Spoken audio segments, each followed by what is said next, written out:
7h10 sur Sud Radio, c'est à la une. La récolte des cerises doit débuter dans quelques jours. Une récolte, figurez-vous, menacée par une mouche, la mouche asiatique. Pour en parler, direction le Sud Ardèche. Bonjour Christelle Cézanne. Bonjour. Et merci d'être avec nous ce matin sur Sud Radio. Vous êtes arboricultrice, viticultrice à Orniac-la-Veine, présidente de la FDSEA Ardèche. Quelle est donc déjà cette mouche asiatique qui menace vos récoltes de cerises ? C'est un tout petit insecte qui a été importé d'Asie et qui fait des ravages très importants sur nos vergers. Voilà, sur tous les petits fruits rouges principalement, mais elle peut s'attaquer à tous les fruits, même les légumes. C'est-à-dire qu'elle va pondre finalement dans ces cerises, c'est ça ? C'est ça, elle va faire des petits trous, elle a une capacité de se reproduire très très rapidement et de pondre des petits vers à l'intérieur, des œufs qui deviennent des vers. Et qui ont la capacité de se développer, de faire une mouche en 24 heures qui va, elle, à son tour, reproduire tout ça. Et qui rend les fruits impropres à la consommation puisqu'ils ont un très fort goût de vinaigre et ils sont inconsommables. L'inquiétude, elle est d'autant plus forte pour vous que l'Europe a interdit en novembre dernier un insecticide qui permettait de lutter justement efficacement contre cette mouche asiatique. Ça, c'est un vrai coup dur pour toute la filière, Christelle Cézanne. Oui, c'est un coup dur puisque on nous avait dit l'État avait dit pas de suppression sans solution et pour l'instant les solutions biologiques, la lutte biologique n'est pas prête. À court terme, elle devrait l'être d'ici 2-3 ans et on nous a pas laissé le temps de nous adapter à cet insecte ravageur et d'où le problème. Alors la France a quand même interdit d'importer des cerises traitées à cet insecticide dans les pays où il est encore autorisé. C'est pas suffisant ici justement pour lutter contre la concurrence et tenir bon ces 2 années jusqu'au moment où vous aurez cette solution. Oui, alors c'était un minima qu'il fallait faire ça, c'était la moindre des choses. On n'a pas à interdire aux producteurs français d'utiliser certaines matières actives et puis d'en importer de par ailleurs. Donc c'était un minimum, mais là où c'est scandaleux, c'est que ça a été appliqué uniquement pour les cerises de bouche et non pas pour les cerises d'industrie, qui pourront continuer d'être importées, même si elles ont été traitées avec certains produits interdits en France. C'est-à-dire qu'il y a un 2 poids de mesure assez clair sur la question. C'est ça, 2 poids 2 mesures, comme quoi l'agriculture n'est pas soutenue et on doit savoir que l'agriculture a quand même un prix et a aussi une éthique. Donc on ne peut pas dire aux agriculteurs français c'est polluant, c'est dangereux pour la population, c'est dangereux pour l'applicateur et puis en importer d'ailleurs et laisser les petits Français manger ces cerises traitées avec des produits qu'on nous interdit. À moins de vouloir tuer l'agriculture française, ceux qui sont en train de vouloir faire. Est-ce qu'on a également des pays européens qui parviennent aujourd'hui à contourner cette nouvelle réglementation européenne ? Il y a des trous dans la raquette ? Alors on l'a vu lors de la suppression du diméthoate, qui était une molécule aussi qui nous permettait de lutter contre cette drosophile, qui était très efficace et il nous semblait peu dangereux, enfin qui aurait pu être une solution d'attente, où certains pays ont contourné cette interdiction française, donc d'importer des produits traités des cerises traitées avec ce produit interdit.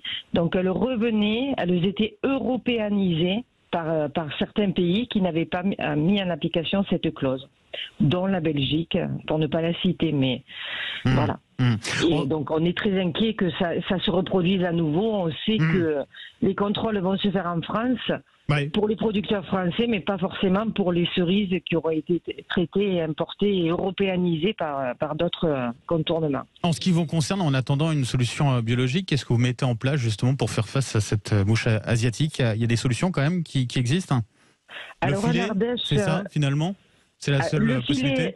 Le filet est une solution. Malheureusement, en Ardèche, nos vergers ne sont pas adaptés à la pose de filet. La plupart de nos vergers sont en escalier dans les montagnes, sur des pentes. Donc, c'est pas adapté. Donc, on a d'autres solutions qui sont les D6 traps, c'est des pièges. Donc, on fait du piégeage massif. Mais vous voyez, c'est recommandé une centaine par hectare, un tous les 3 arbres. Cette année, on en a mis quasiment un par arbre et encore, on a une population énorme de drosophiles, donc nous sommes très inquiets à la veille de la récolte. Et puis c'est des solutions qui coûtent cher, j'imagine, pour les exploitants. Voilà, on nous enlève des solutions peu coûteuses pour des solutions très très coûteuses, et on nous parle de prix bas, on nous parle de paniers moyens, de paniers,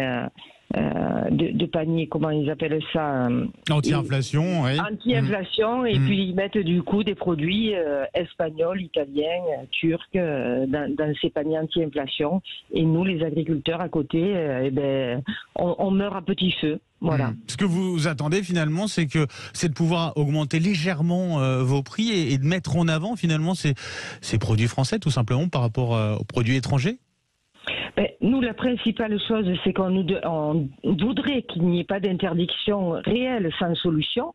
Et puis aussi, bien sûr, que la population, les consommateurs nous soutiennent en achetant français, en faisant un boycott sur tout ce qui est européen, et qui du coup est une concurrence déloyale pour nous, puisqu'on sait très bien que les coûts de main d'œuvre ne sont pas les mêmes dès qu'on franchit les frontières de la France, et puis surtout que les conditions de production ne sont absolument pas les mêmes que les nôtres.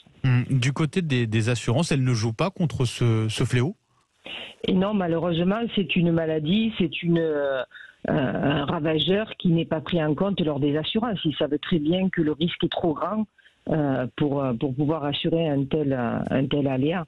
Ce n'est pas un aléa climatique. Et il n'y a pas eu pour autant de contrepartie justement de la part de l'État par rapport justement à l'interdiction de cet insecticide ?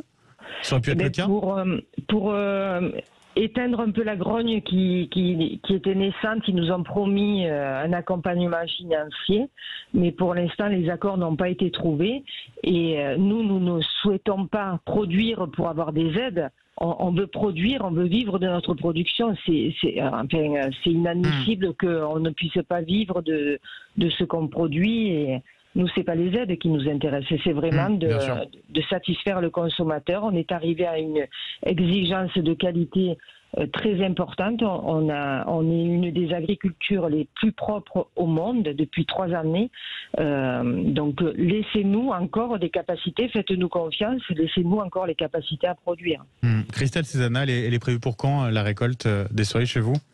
On va débuter très certainement jeudi.